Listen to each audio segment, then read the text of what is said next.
আসসালামু আলাইকুম, কেমন আছেন সবাই?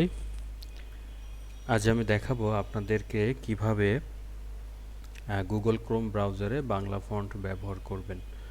অর্থাৎ বাংলা ফন্ট যদি পরিচিত বাংলা ফন্টের মতো মনে না হয়, যেমন আমরা এমএস ওয়ার্ড বা মাইক্রোসফট ওয়ার্ডে আমরা যখন সুতনি এমজি দিয়ে লিখি, বা সাধারণত আমাদের যে বই বা বিভিন্ন পত্রিকা আমরা পড়ি, সেখানে যে ফন্ট থাকে সেই ফন্টটা ব্রাউজারে যদি তেমন না দেখায়, সেক্ষেত্রে আপনারা কি করবেন? দেখুন, আমি এখানে একটি ডামি টেক্সট রেখেছি বাংলাদেশ সম্পর্কে। দেখুন, এই ফন্ট কিন্তু সচরাচর ফন্টের মতো পরিচিত মনে হচ্ছে না। এখন এখানে এটি কিভাবে স্বাভাবিক বাংলা ফন্টের মতো দেখায়, বা আমাদের পরিচিত ফন্ট যেমন আমরা পত্রিকাতে পড়ি বা বিভিন্ন বই আমরা পড়ি, ফন্টটি যেমন দেখায় ঠিক এমনটি কিভাবে দেখায় একটু দেখুন, আমি দেখাচ্ছি। প্রথমে আপনারা একটি ফন্ট ডাউনলোড করবেন, সোলাইমান লিপি, SOLIMAN, সোলাইমান। সাজেস্ট করবে, দেখুন এখানে সোলাইমান লিপি, এটাতে ক্লিক করবেন। সোলাইমান লিপি বাংলা ফন্ট দেখবেন। দ্বিতীয় নাম্বারে ডাব্লু ফন্টস, এই ওয়েবসাইটে ঢুকবেন। ডাব্লিউ ফন্টস এই ওয়েবসাইটে ঢোকার পরে জাস্ট এখান থেকে ডাউনলোড অপশানে ক্লিক করবেন।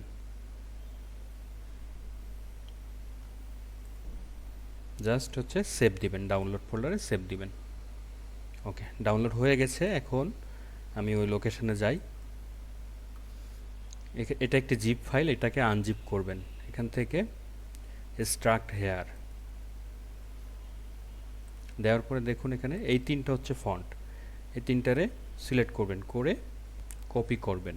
কন্ট্রোল-C অথবা মাউসের রাইট বাটনে ক্লিক করে কপি।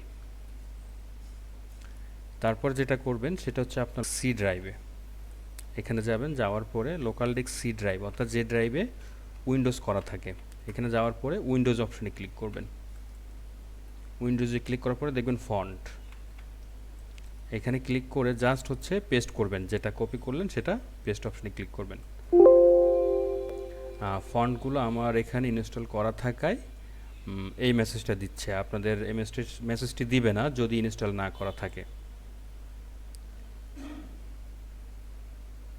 ওকে, এটি আরেকভাবে ইনস্টল করতে পারবেন আপনারা, সেটি হচ্ছে দেখুন,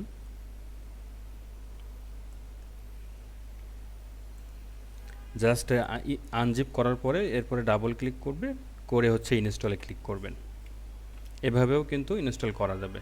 এভাবে করতে গেলে দেখা যাচ্ছে তিনবার ইনস্টল করা লাগে, এই আর কি।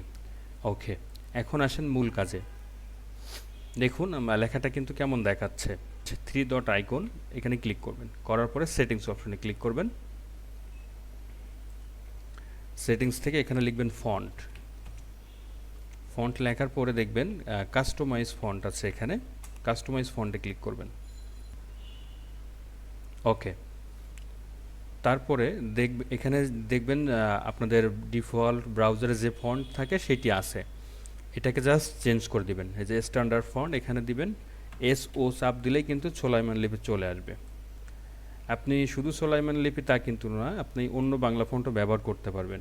SO এটা হচ্ছে আমাদের পরিচিত যে সচরাচর বাংলা লেখা আমরা দেখি, ঠিক তেমনটাই দেখাবে। কিবোর্ডের SO প্রেস করলে আপনারা হচ্ছে সোলাইমান লিপি পাবেন, অথবা এখান থেকে আপনি খুঁজে খুঁজে বের করতে পারবেন এইভাবে। ওকে, আমার কাজ শেষ, আমি ব্যাক করলাম। এখন দেখুন ফন্টগুলো কিন্তু চেঞ্জ হয়ে গেছে, কত সুন্দর দেখাচ্ছে। আচ্ছা, এখানে আমি অন্য বাংলা ফন্টও ইউজ করতে পারি। দেখুন আমি দেখাই, কাস্টমাইজ ফন্টে গেলাম, যাওয়ার পরে আমার এখানে আরেকটি বাংলা ফন্ট আছে, এই যে লিমা বসন্ত, এটিও সেমভাবে ইনস্টল করা। আমি সবগুলোতে লিমা বসন্ত করে দেই, দেখুন কেমনটা দেখায়। ওকে, ব্যাক, দেখুন কেমন হয়ে গেছে, দেখছেন? এইভাবে আপনারা ব্রাউজারের ফন্ট চেঞ্জ করতে পারবেন। আপনাদের পছন্দ মতো ফন্ট আপনারা ব্যবহার করে কাজ করতে পারবেন। এই ছিল আজকের ভিডিও। ভালো থাকবেন সবাই। আসসালামু আলাইকুম।